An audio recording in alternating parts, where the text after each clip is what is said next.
Welcome to Sports Desk. We are around, 90 minutes away from seeing England train live for the first time since that disappointing camp back in the summer. There'll be a close eye, won't there, on the likes of Mark Gahey after an eventful few days. All the news from St George's Park coming up for you. But first, we are off to St George's Park, where Ruben Loftus-Cheek is part of the England squad for the first time in 8 years, and he admits his call-up came as a surprise. England face Andorra in World Cup qualifying at Villa Park on Saturday before travelling to Serbia on Tuesday. It's been a long time. I was part of the 2018 squad, and even the season after I was called up. But just missed on injuries all the time.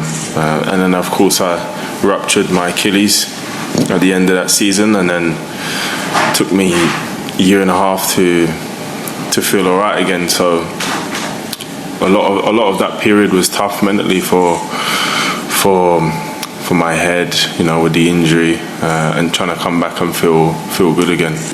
But then, of course, being away from the squad for so long, you kind of got used to not going, even though you want to play well. You still push in club football with the hope of maybe getting a sniff. But I just completely forgot about it and was being a fan for the team instead. Loftus-Cheek has worked under Thomas Tuchel before at Chelsea and admitted they didn't always see eye to eye.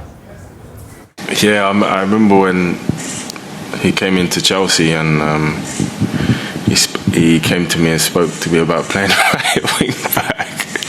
And I said, no. But I played there anyways.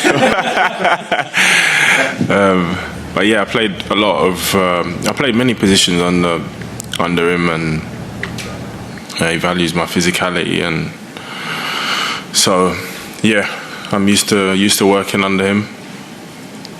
And he's very, very intelligent guy, very intelligent manager, knows the game so well. Since I've been at Milan I've played a lot higher, closer to the striker, to get goals and help the team, in the final third. But under Thomas, I've played a lot more deeper. So I'm able to do that, and of course, with things that can happen in a tournament, being versatile is kind of a good thing. So when it comes to that, I'm happy to play anywhere, to fill in for the team, to do my best in any position. Well, perhaps it's no surprise that Loftus-Cheek has been called up. Tuchel was well aware of him even before he managed him at Chelsea. Speaking here as he waited for Loftus-Cheek to return on loan from Fulham and comparing him to a great German midfielder. I was quite a fan of him when he was even younger. He's still young, but when he was even younger and he came up from academy, I think, and into professional football here at Chelsea, he reminded us a little bit of, in his style of play and in his movements, reminded a bit of Michael Ballack. Loftus-Cheek made 42 appearances under Tuchel in their time together at Chelsea across all competitions. He scored 1 goal and set up 4 more. He almost averaged a chance created per game and has a passing accuracy of almost 90%.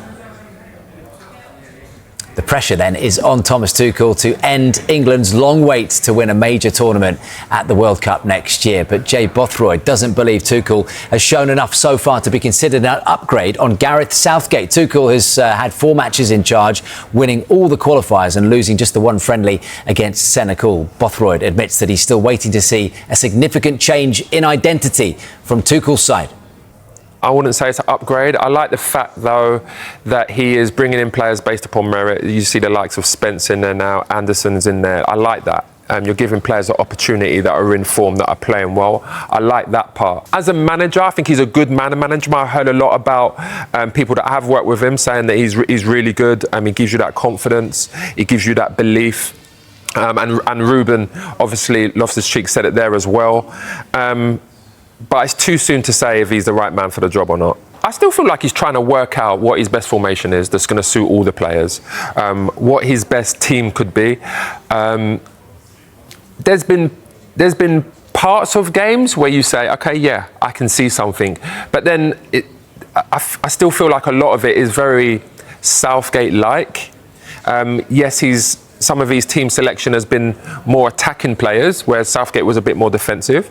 But I can't put my finger on it right now and say, yeah, I can definitely see there's a change in identity, there's a change in formation. I can see that England are going in the right direction, because that would, I'd be lying to say that.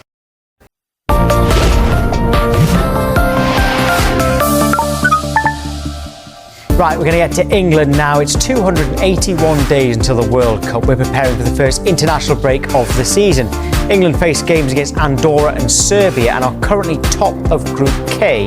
It's 3 wins from 3. Right, former England striker Jay Bothroyd. Tuchel's had 4 matches in charge. He's won all 3 qualifiers and lost a friendly to Senegal. What have you made so far? And have you seen anything to suggest it's an upgrade on Sir Gareth Southgate?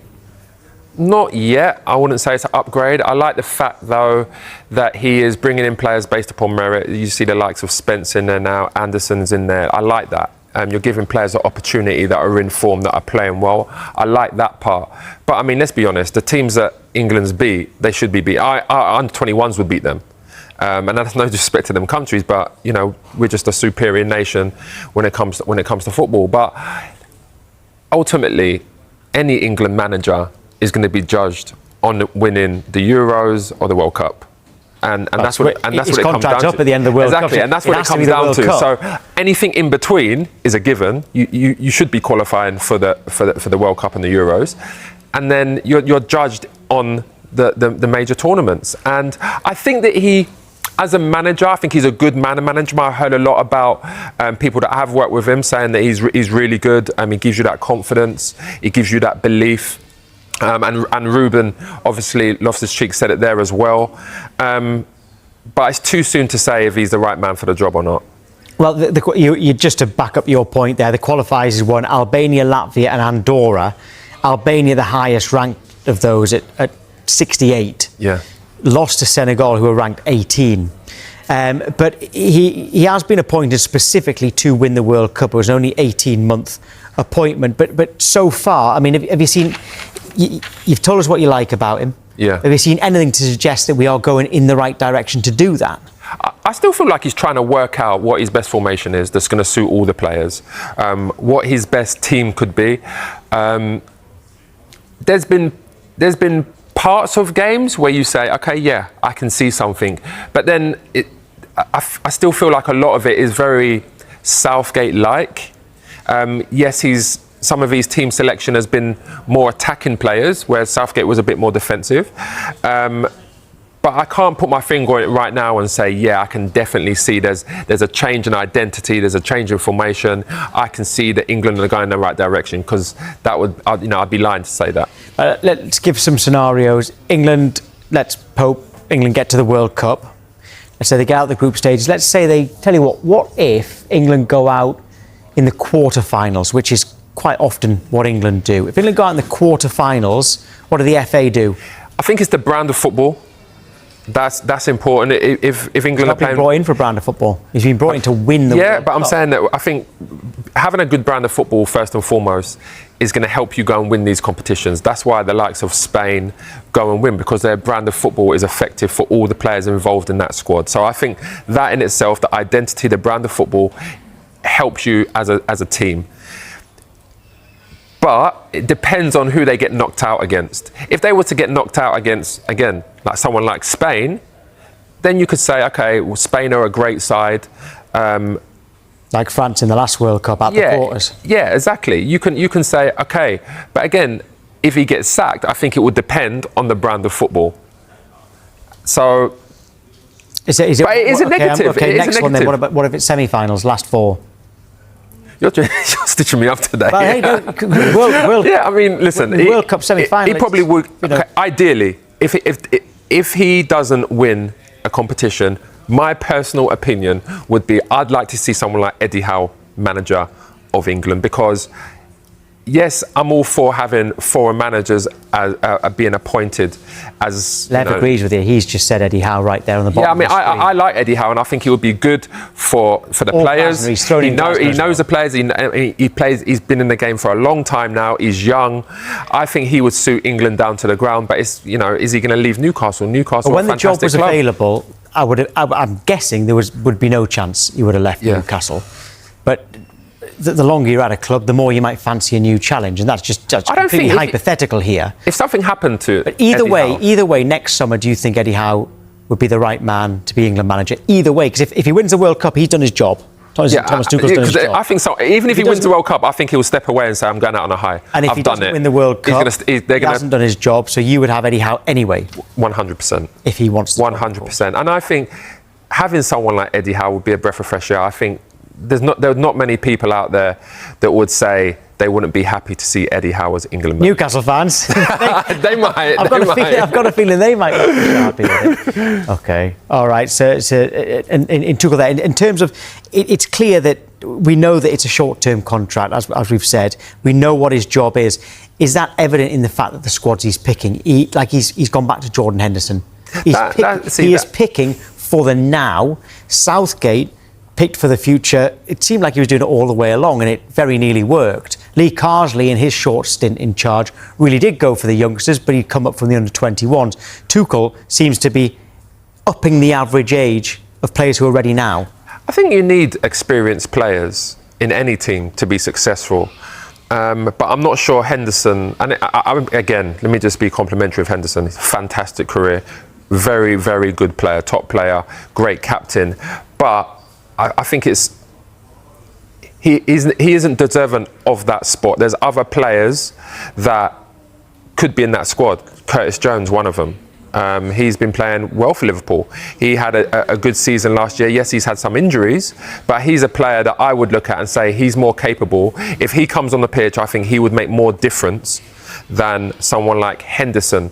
And that's taken nothing away from Henderson. It's just that if I was manager, I would look at it and say, I want to have the best players available to play in my team.